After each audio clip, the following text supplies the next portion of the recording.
रति शादी के बाद अपने पति और सास के साथ अपने ससुराल में रहने लगी।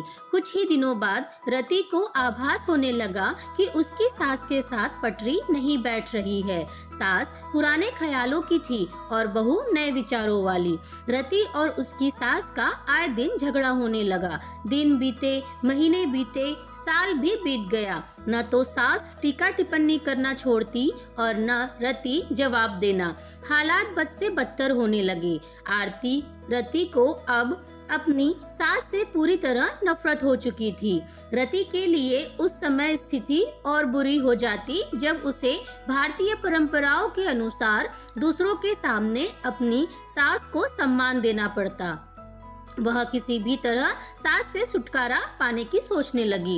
एक दिन जब रति का अपनी सास से झगड़ा हुआ और पति भी अपनी माँ का पक्ष लेने लगा तो वह नाराज होकर मायके चली आई। रति के पिता आयुर्वेद के डॉक्टर थे।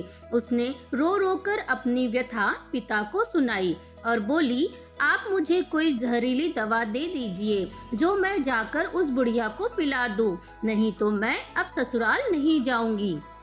बेटी का दुख समझते हुए पिता ने रति के सिर पर हाथ प्यार से फेरा और कहा, बेटी, अगर तुम अपनी सास को जहर खिलाकर मार दोगी तो तुम्हें पुलिस पकड़ ले जाएगी और साथ ही मुझे भी, क्योंकि वह जहर मैं तुम्हें दूंगा। इसीलिए ऐसा करना ठीक नहीं होगा। लेकिन रति जिद पर अड़ गई।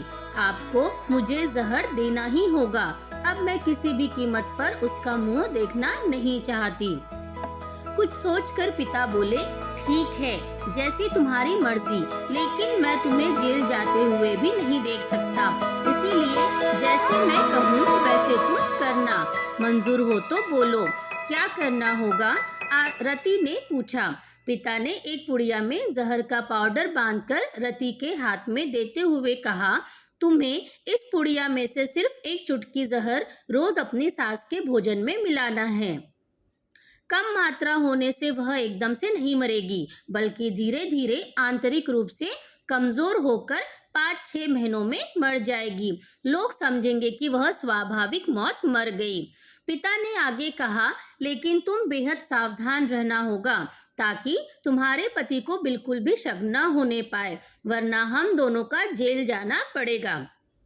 इसके लिए तुम आज के बाद अपनी सास से बिल्कुल भी झगड़ा नहीं करोगी, बल्कि उसकी सेवा करोगी। यदि वह तुम पर कोई टीका टिप्पणी करती है तो तुम चुपचाप सुन लोगी, बिल्कुल भी प्रत्युत्तर नहीं दोगी। बोलो, कर पाओगी ये सब? रति ने सोचा, 6 महीनों की ही तो बात है, फिर तो छुटकारा मिल ही जाएगा। उसने पिता की बात मान ली और जहर की पुड़िया लेकर ससुराल चली आई। ससुराल आते ही अगले ही दिन से रति ने सास के भोजन में एक चुटकी जहर रोजाना मिलाना शुरू कर दिया। साथ ही उसके प्रति अपना बर्ताव भी बदल दिया। अब वह सास के किसी भी ताने का जवाब नहीं देती, बल्कि क्रोध को पीकर मुस्कुराते हुए सुन लेती। रति रोज उसके पैर दबाती और उसकी हर बात का ख्याल रखती। सास से पूछ पूछ कर उसकी पसंद का खाना बनाती, उसकी हर आज्ञा का पालन करती। कुछ हफ्ते बीतते बीतते सास के स्वभाव में भी परिवर्तन आना शुरू हो गया। बहू की ओर से अपने तानों का प्रत्युत्तर न पाकर उसके ताने अब कम हो चले गए थे, बल्कि वह कभी कभी बहू की सेवा के बदले आशीष भी देने लगी थी। धीरे धीरे 4 महीने बीत गए। रति नियमित रूप से सास को रोज एक चुटकी जहर देती आ रही थी, किंतु उस घर का माहौल अब एकदम से बदल चुका था। सास बहू का झगड़ा पुरानी बात हो चुकी थी। पहले जो सास आरती को गालियां देते नहीं थकती थी, अब वही आस पड़ोस वालों के आगे रति की तारीफों के पुल बांधने लगी थी। बहू को साथ बिठाकर खाना खिलाती और सोने से पहले भी जब तक बहू से 4 प्यार भरी बातें न कर ले, उसे नींद नहीं आती थी। 6ठा महीना आते आते रति को लगने लगा कि उसकी सास उसे बिल्कुल अपनी बेटी की तरह मानने लगी है। उसे भी अपनी सास में माँ की छवि नजर आने लगी थी। जब वह सोचती कि उसके दिए जहर से उसकी सास कुछ ही दिनों में मर जाएगी तो वह परेशान हो जाती थी।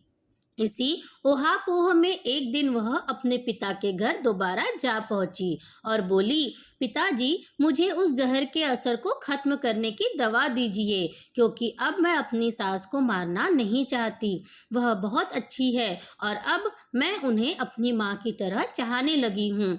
पिता ठठहाकर हंस पड़े और बोले, जहर? कैसा जहर? मैंने तो तुम्हें जहर के नाम पर हाजमे का चूर्ण दिया था। और ऐसा कहकर वे हंस पड़े और इसके बाद वह अपने ससुराल में खुशी खुशी रहने लगी।